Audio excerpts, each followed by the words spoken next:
My ancestor, Carolyn Quarles, who was my third great-grandmother, was born in St. Louis, Missouri in 1826. She was born the granddaughter of her owner. Her owner's name was Robert Quarles, Dr. Robert Quarles. He was a former Revolutionary War soldier for the Virginia militia in the Continental Army in the United States. One of the sons of the house, as they would call him. His name was Robert Pryor Quarles. He was the second son of Dr. Robert Quarles. He was young. He was about to get married. And my great, fourth great grandmother, her name was Maria.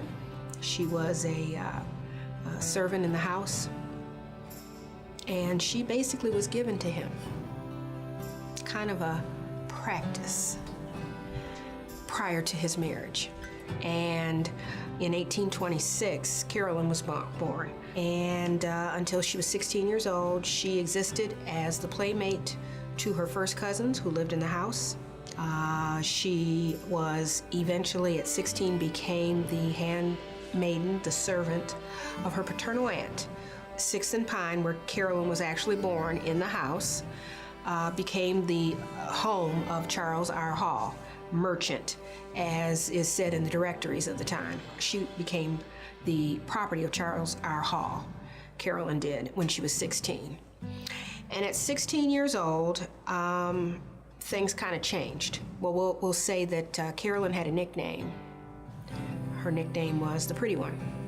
Jet black hair, freckled, blue-eyed, keen-featured, very fair. At 16, and quite beautiful, she faced something that we probably don't like to talk about. However, it was part of our history, and that is she faced becoming the mistress of some plantation owner in the Lower South.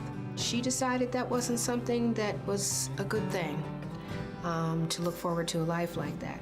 She concocted a plan. She'd been thinking about it a lot. She had asked around to a lot of people, including her grandmother, and some of those that were not enslaved, because there were freeborn in St. Louis, and those that had emancipated themselves.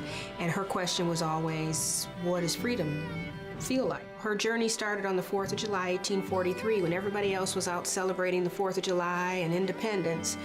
She had hidden some clothing that had been kept in the house, old dress, silk dress, a veil, gloves. So 4th of July, $100 or so, some jewelry given to her by a grandmother, and goodbye to a friend. When everyone else went to church and to celebrate, she walked down and got a ticket on a ferry boat, paid $20 for it, and walked on, and away she went. So from that point, once she arrived in Alton, which is literally right across the river from St. Louis, she would have been free.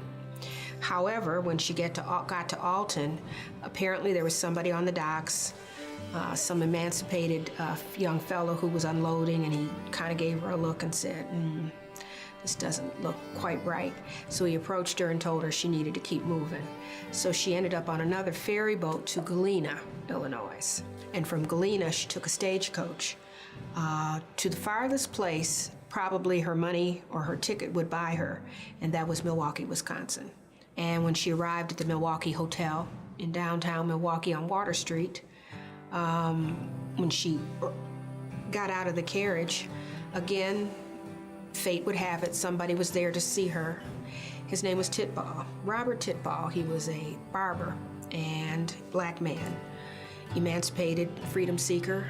And when she got off the stage, he saw this beautiful woman and he said, this isn't quite right. And he approached her and said, you know what, if you're escaping, you needn't stay outside, come with me. So she spent 2 weeks with him and basically sweeping up and doing what have you.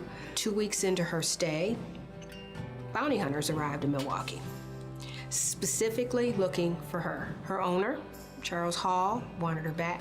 He sent someone that knew exactly what she looked like, and that was his personal attorney. his name was Arnold Spencer, had the ferry boat captain who had allowed her on the boat with them.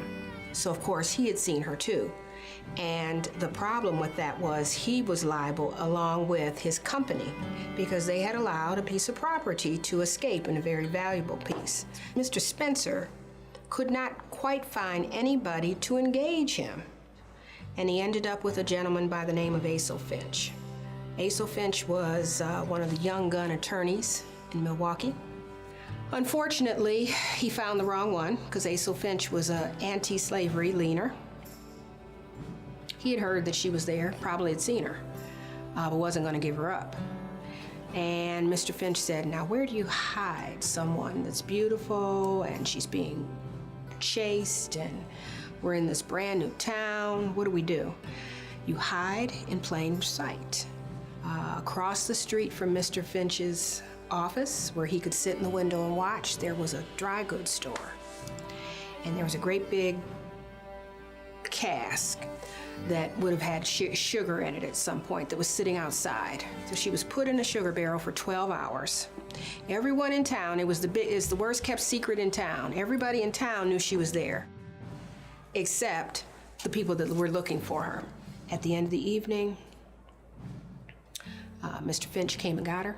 She was shuffled between homes in the outskirts of Milwaukee for the next week or two. Arnold Spencer still, at one point he was going door to door in Milwaukee, knocking on doors, searching, asking questions. And so what they decided was they needed to get her away from the Midwest. He would have chased her, which he did. Arnold Spencer was going to chase her all the way across country. So Detroit was the place. That's what they heard, that's what they had been told. So their trek started, and cross country, they ended up back around the south side of Chicago. They eventually made it to down what would have been what we know as I-94. That is the trail that Carolyn actually took through the Midwest, was 94. When they got to Detroit, they were helped by the Detroit Vigilant Committee. They got her across the river to Windsor.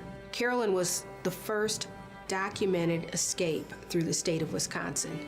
There are historical markers all across the state where she was, what she did, describing her journey, that she was a spectacular woman who was not afraid to go and find her freedom.